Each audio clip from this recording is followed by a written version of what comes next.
दोस्तों आज की इस वीडियो में मैं बात करने वाला हूं आपके सेमेस्टर के पेपर के बारे में। जी हाँ दोस्तों, मैं बात करूंगा आपके सोशल स्टडीज, जहां पे मैं हिस्ट्री और ज्योग्राफी के कुछ ऐसी चीजों के बारे में बात करूंगा जिसे अगर आप कर लेते तो उतने मार्क्स जो रहेंगे वो आपके पक्के हो जाएंगे। तो इस वीडियो को ध्यान से सुनिएगा, एंड तक देखिएगा। और भी क्या चीज आपको चाहिए प्लीज मुझे कमेंट सेक्शन में कमेंट करके जरूर बता देना, जिससे मैं आपके लिए चीजें लेकर हाजिर हो जाऊंगा। अब सबसे पहली चीज यहाँ पे मैं बात करूंगा आपके ज्योग्राफी के पेपर के बारे में। अब ज्योग्राफी के पेपर के बारे में जब मैं बात करता हूँ तो यहाँ पे एक जो सबसे बड़ी जो चीज हमें देखने मिलती है वो यह होता है कि क्या जो आपका सबसे पहले fill the map with the given information and make a index, ठीक है, जो 4 मार्क्स के लिए क्वेश्चन पूछा जाता है। और दूसरा जो होता है वो मैप वाला होता है, जहां पे आपको एक मैप दे दिया जाएगा और उस मैप के बेसिस पे आपको कुछ क्वेश्चंस पूछे जाएंगे और वो क्वेश्चंस आपको क्या कवर करने होंगे।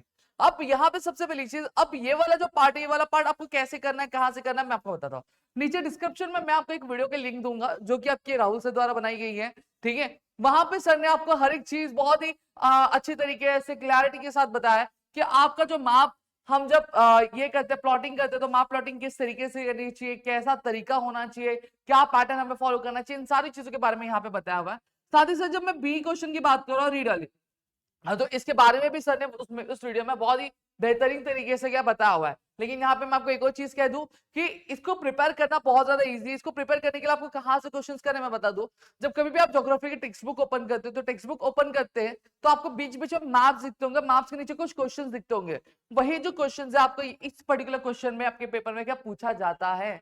तो अगर आप वो प्रिपेयर कर लेते हो तो बड़ ऑब्वियस बात है, आपका ये जो मार्क्स है, ये जो 4 मार्क्स है, 4 मार्क्स आपके क्या हो जाते हैं, फिक्स हो जाते हैं, ठीक है।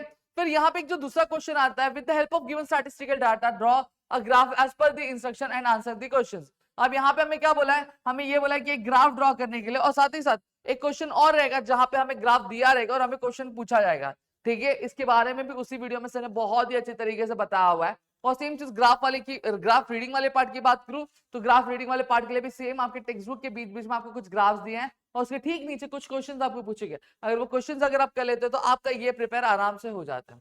अब ये हो गई ज्योग्राफी की बात, ठीक है। अब मैं हिस्ट्री की बात यहाँ पे करूं, जब हिस्ट्री की भी यहाँ पे बात करता हूं तो हिस्ट्री में भी आपको एक्टिविटी बेस्ड क्वेश्चंस आते हैं। अब सबसे पहली चीज यहाँ पे आपको देखो, एक क्वेश्चन नंबर 2A में आ जाता है, complete the given concept map, ठीक है, जहां पे आपको इंटरनेशनल स्पोर्ट्स के बारे में पूछा गया। इंटरनेशनल स्पोर्ट्स कौन से होते हैं, तो आप लिख सकते हो यहाँ पे क्रिकेट लिख सकते हो, फिर उसके बाद आपको फुटबॉल लिख सकते हो, बेसबॉल लिख सकते हो, ठीक है। फिर एक मैं आपको कहूंगा तो वो आपको लिखना रहेगा। तो यहाँ पे हमें स्पोर्ट्स के बारे में बोला गया।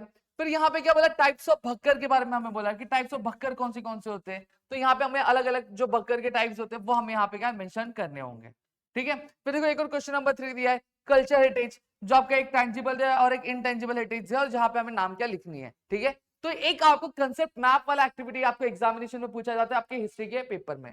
वहीं पे अगर मैं बात करूं तो आपको एक एक्टिविटी कुछ इस तरीके से भी आती है, जहां पे आपको क्या दिया जाएगा, आपको एक पैसेज दे दिया जाएगा and in that passage what you are supposed to do is कि आपको ये पैसेज पूरा रीड करना और उस पैसेज पे बेसिस पे आपको एक क्वेश्चन पूछा जाएगा जो पर क्वेश्चन आपका 1 मार्क्स कैरी करेगा। हाँ, यहाँ पे देखो एक क्वेश्चन आपका 2 मार्क्स का भी कैरी करता है। ये क्वेश्चन पूछा कितने मार्क्स के लिए जाता है, ये क्वेश्चन आपके 4 मार्क्स के लिए क्या पूछा जाएगा, जब आपको एक पैरा दे दिया जाएगा और पैरा के बेसिस पे कुछ क्वेश्चन पूछे जाएंगे तो वो क्वेश्चन आपको क्या कंप्लीट करने होंगे, ठीक है, उसका आंसर देके।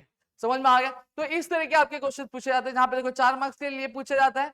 फिर उसके बाद अगर मैं बात करूं 4 मार्क्स के लिए मतलब 8 मार्क्स आपके यहाँ पे हो गए।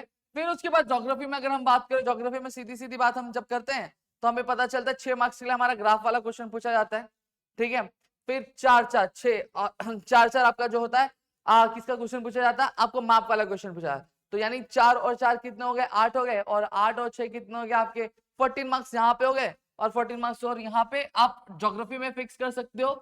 और हिस्ट्री में अगर आप मैं बात करूं तो अगर आप कंसेप्ट मैप कर ले तो 4 मार्क्स वहां पे, 4 मार्क्स और 8 मार्क्स आप हिस्ट्री में सिर्फ ये जो एक्टिविटी बेस्ड क्वेश्चंस होते हैं इसको करके कर सकते हो। और सेम तरीका क्वेश्चन आपको क्या क्वेश्चन नंबर 8 में पूछा जाता है पॉलिटिकल साइंस में, जो 2 मार्क्स के लिए आपको क्या पूछा जाता है, जहां पे आपको अगेन एक्टिविटी दी जाती है, फ्लो चार्ट दिया जाता है, ठीक है। तो यहाँ पे 10 मार्क्स आप हिस्ट्री में ऐसे फिक्स कर सकते हो और 14 मार्क्स आप किसमें, ज्योग्राफी में फिक्स करते हो, सिर्फ एक्टिविटी बेस्ड क्वेश्चन पूछ के करके। समझ में आ गया। तो एक्टिविटी बेस्ड क्वेश्चन पे भी ध्यान दो क्योंकि एग्जाम में वो भी एक अच्छा खासा वेटेज कैरी करते हो, और ये मार्क्स आपके आराम से आपके आपके हाथों के जो आप आराम से क्या कर सकते हो, अचीव कर सकते हो, ठीक है। तो मेरे ख्याल से यहाँ पे पूरी चीजें क्लियर हो गई होंगी। चलो मिलते हैं हमारे अगली वीडियो में, तब तक के लिए घर पे रहो सुरक्षित, अपना ध्यान रखना दोस्तों। जय हिंद दोस्तों।